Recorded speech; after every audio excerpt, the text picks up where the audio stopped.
Et Daniel, ce matin encore, les manchettes des quotidiens et des sites d'information sont des manchettes politiques avec la publication des résultats définitifs des élections de ce 1er novembre. Et oui, Lana, cela va de soi, les quotidiens israéliens confirment la victoire de Binyamin Netanyahou et de la droite israélienne et la défaite du centre-gauche avec la disparition de la prochaine Knesset du parti Meretz d'extrême gauche qui a donc plongé en deçà du seuil d'éligibilité. Le Yediot Aharonot a choisi de nous présenter les deux grands vainqueurs du scrutin, Netanyahou bien sûr, mais aussi Itamar Ben-Gvir à l'aile droite ultra-nationaliste donc de cette prochaine Knesset. Les deux sont dans des voitures et le quotidien pose en manchette la question vers où vont-ils conduire le pays. Le Israël Hayom nous montre une photo de Netanyahou tout sourire dans la nuit de mardi à mercredi entouré des élus Likoud.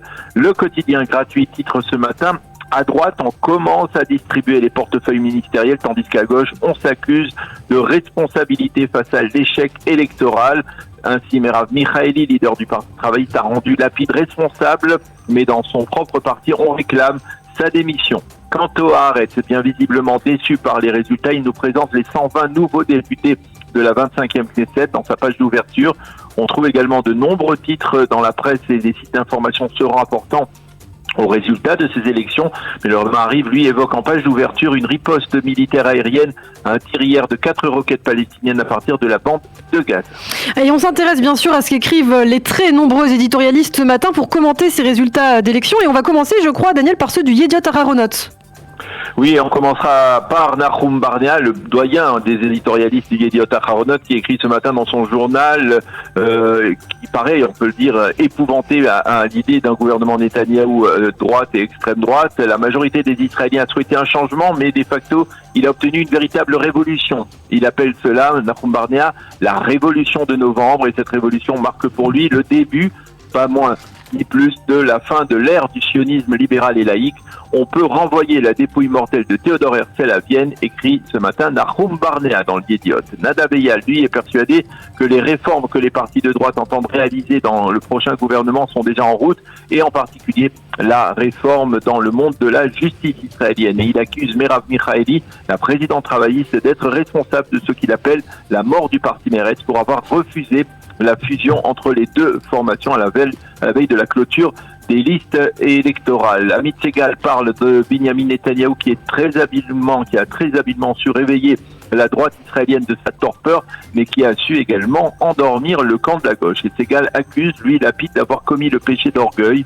Quant à Sima Kadmon, elle pointe elle aussi un doigt accusateur en direction de l'actuel Premier ministre. Sa folie des grandeurs et son ego ont conduit à l'échec de son propre camp.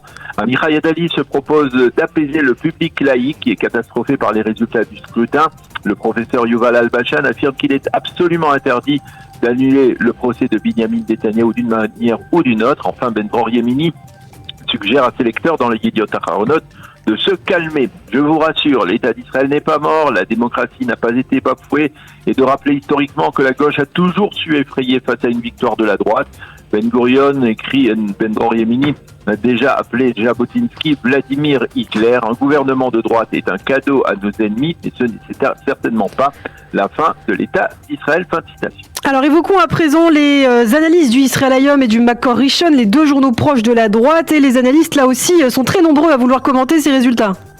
Oui, alors pour Mazal Moalem, le retour de Binyamin Netanyahou, c'est le comeback de l'Alliance des discriminés. Amir Ettinger constate que de manière absurde, Netanyahou est désormais le paramètre le plus libéral, laïque et pragmatique de la nouvelle coalition gouvernementale. Avri Gilad, lui, tente d'expliquer le score phénoménal du sionisme religieux et d'Itamar Ben-Gvir, et il qualifie son score, 14 députés, de développement le plus stupéfiant pour la société israélienne. Nadav Shragai espère que la victoire du camp de la droite mettra fin à cette distinction entre Israéliens et Juifs. Dans le Makor Rishon, donc autre journal proche de la droite israélienne, Haggai Segal, le rédacteur en chef, écrit que l'électeur israélien a voulu, par son vote mardi, indiquer qu'il avait eu du mal à accepter la présence de Ra'am dans la coalition sortante, et plus encore, qu'il supportait mal la légitimation d'une possible entrée du parti Hadash Ta'al dans une éventuelle nouvelle coalition qui serait conduite par Lapid. Il a donc voulu stopper une telle démarche. Ari Shavit supplie ce matin ses amis nationalistes, qu'ils soient laïcs, religieux ou orthodoxes, de ne pas commettre l'erreur de mettre sur la touche la moitié du peuple qui a perdu ses élections. Yair Cherki écrit ce matin que ces résultats ont prouvé que jamais le camp des anti-Bibi n'a été véritablement solide.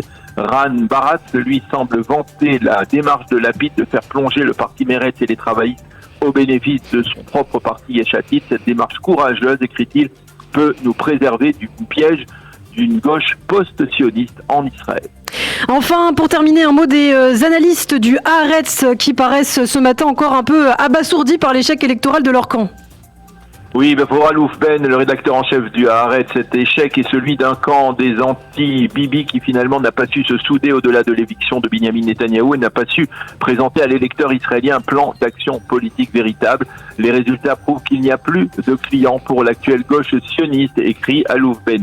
L'éditorialiste central et anonyme du Haaretz n'y va d'ailleurs pas par quatre chemins et il appelle au limogeage pur et simple de Merav Michaeli.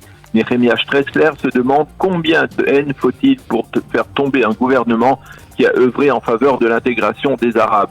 Adam Raz écrit que la social-démocratie et l'occupation des territoires n'intéressent plus vraiment les jeunes de la gauche israélienne. Et enfin, Israël Harel, qui est le seul de ces éditorialistes à se situer à droite, écrit que ce mandat est la dernière occasion pour Binyamin Netanyahou.